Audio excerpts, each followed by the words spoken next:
There will come a time when you have to replace the battery on your R15. Luckily it's not a very difficult task, it can be done in just a few minutes. The battery itself is actually located underneath the seat, the rider's seat. So all we need to do is take off the passenger seat, that little plastic shroud there, and the rider's seat, and we'll be able to see our battery a little bit more clearly. So the passenger seat, very easy to take off. Just stick your key in the little lock there, turn it 90 degrees, and off she comes.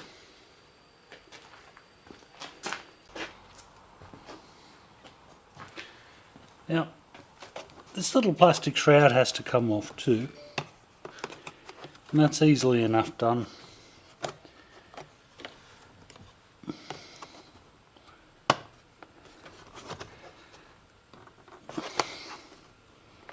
Just by giving it a bit of a pull.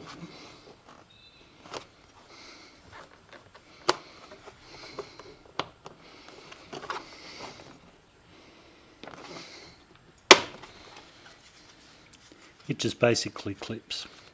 1, 2, 3, and these guys here.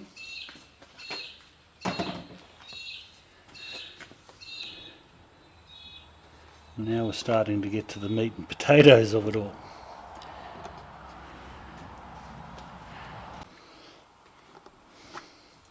This one has to come off too. Now this is actually just push pins. So I don't know if you guys saw that, but basically pushing upwards on the pin while holding the center, the rim down, that actually releases the pin.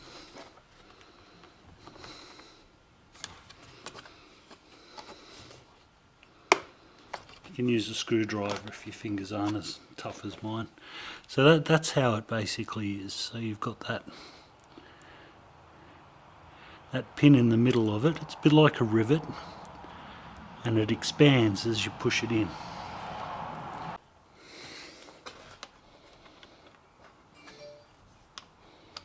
So we'll take those out of the way.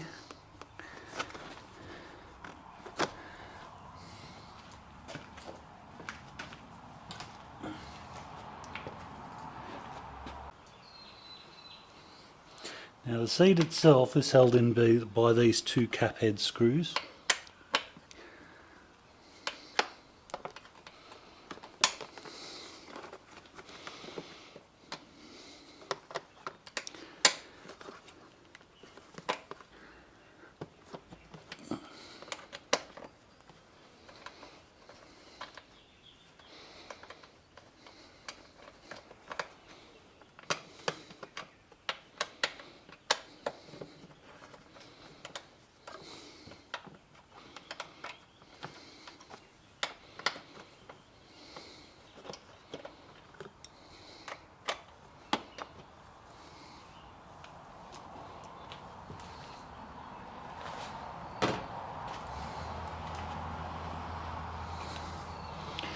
And we should be able to just lift it away, and there's our battery.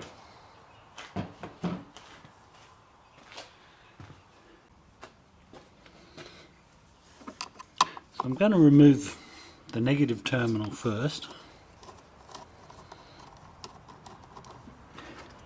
which is just a good practice to get into.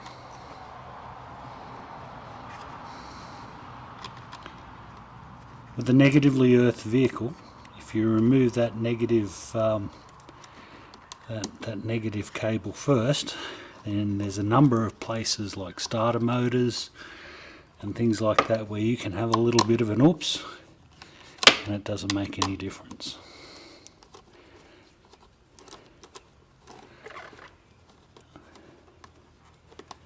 By an oops I mean like shorting out a terminal or something like that.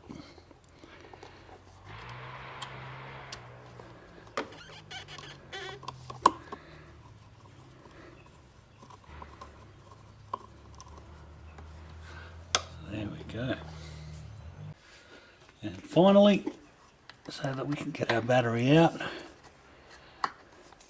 That just clips onto a tab. It won't even take both sides off. And out she comes. Oh, Yuasa, that's actually a really good brand of battery, that. Solid. So I've just brought the battery over to one of my numerous work surfaces. This is our new battery. So what we want to do, of course, is first of all make sure it's going to be viable. And that's a bit of a step, isn't it?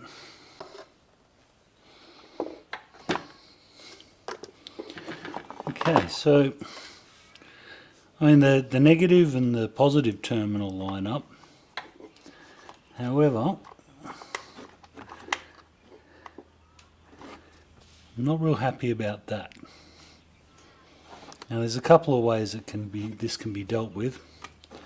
One is to get the correct battery, which is strange because the place I purchased this from claimed that this was the exact battery for the bike, as we can see. We can also put something underneath it to step it up. So I'm guessing something about 2 fingers in width, a little piece of wood or something, but I'm not really super happy with that.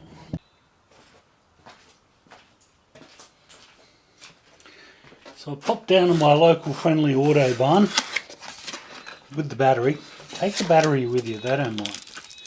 They can tell that this is not something you stole off them. If they can't tell, then ask for the manager. Anyway, this is a better match, in my opinion. So what we're looking at, I mean, we can see that this guy here failed because of its physical size. But everything else is pretty good. I mean, it has the same footprint, the length and the width. The height's wrong, and the problem with that was that the battery box, the rubber strap, of course, wouldn't hold that down. So you guys saw that, you know what I'm talking about. Other than that, it's fine. Even the cold cranking amps, the CCA number, it's actually higher on this battery than it is on this one. This is a gel battery. This one I bought off eBay. The trouble with eBay is that it's great having things delivered, but if they're wrong, it's problematic. So anyway, I nipped down to my local auto barn and I came back with a Rev Plus battery, which is basically the same size. This Yuasa is a good battery, by the way. There's nothing wrong with Yuasa batteries.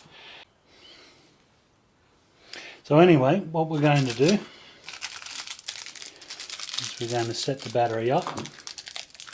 Now, the battery comes with a little packet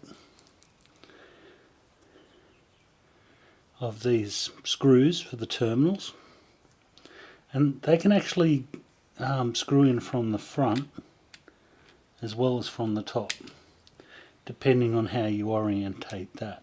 So we want it to come in from the top, so we want the thread to point upwards. So we just slide that into the little hole there.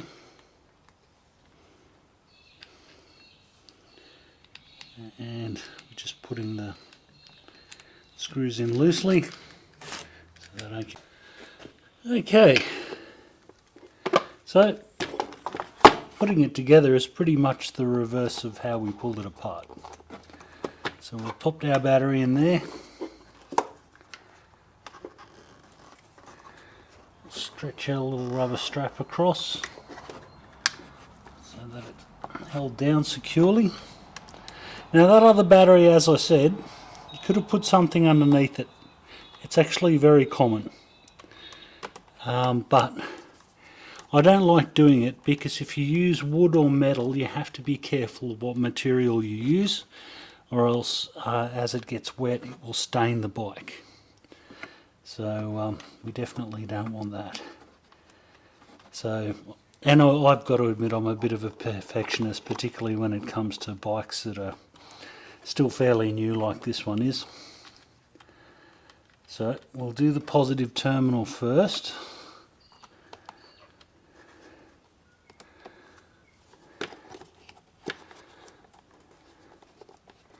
So I'm just sort of pulling that gently towards me, which is towards the rear of the bike, so that I can slip that rubber boot in between the terminal and the battery.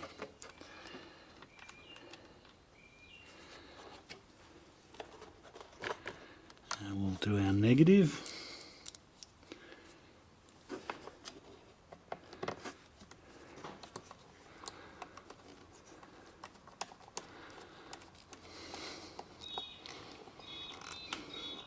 Nice and firm so we have good electrical conductivity. You might want to smear a bit of Vaseline on there or something at this point. I find with bike batteries not so much, not like cars. Cars seem to need that more. You can also get that spray can stuff that's blue that protects the terminals from corrosion. I don't personally find it to be too much of a problem. I do take care of my machines though. I keep them under cover. It's up to you. Now before we put the seat back on, let's just do something really obvious.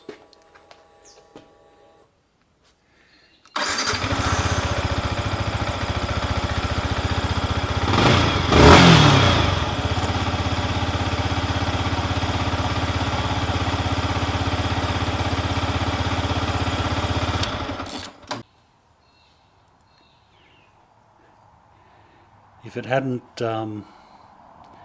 fired up or shown any current flowing, you know, like if the dashboard hadn't lit up, we would have had to double check our work. It's better to make sure that it all works before you put the seat back on and all the rest of it. Okay, so we're going to put the seat back on. So that tang there actually sits there in that little groove. So we just need to make sure that these things line up.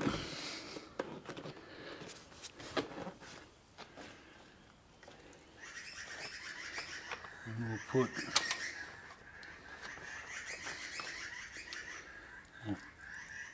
two cap head screws on there first.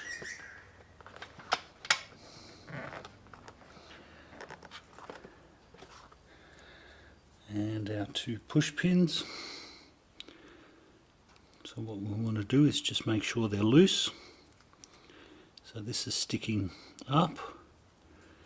When you push it in, it will actually expand that part there. So we want it to be loose.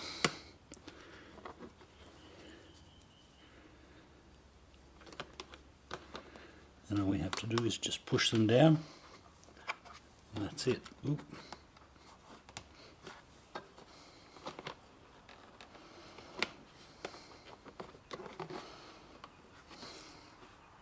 Okay, that's all right. They do wear, by the way. If you'll find over the course of the years you will have to change those.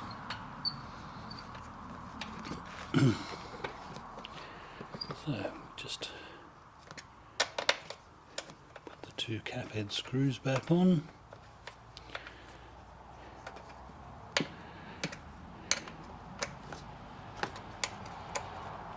Doesn't have to be incredibly tight, just nip them up.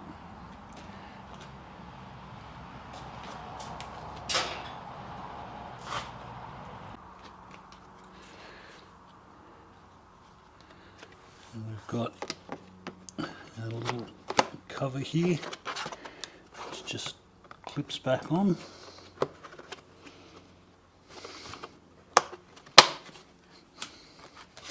And finally,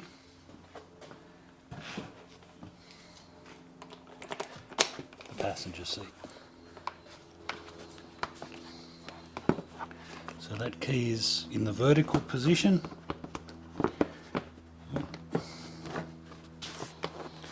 We just put it into its groove.